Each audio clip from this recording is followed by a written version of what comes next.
অনির্বাণের বাড়িতে রায় ও অনির্বাণ একে অপরের কাছাকাছি চলে আসে।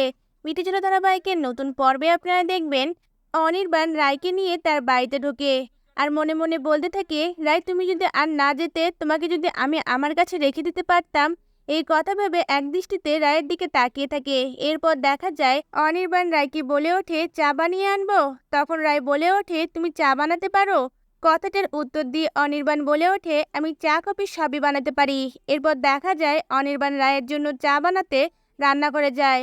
আর সেখানে রায়ও অনির্বাণের পাশে গিয়ে দাঁড়ায়। তখন অনির্বাণ রায়ের দিকে তাকিয়ে বলে ওঠে, তুমি দাঁড়িয়ে আছো কেন?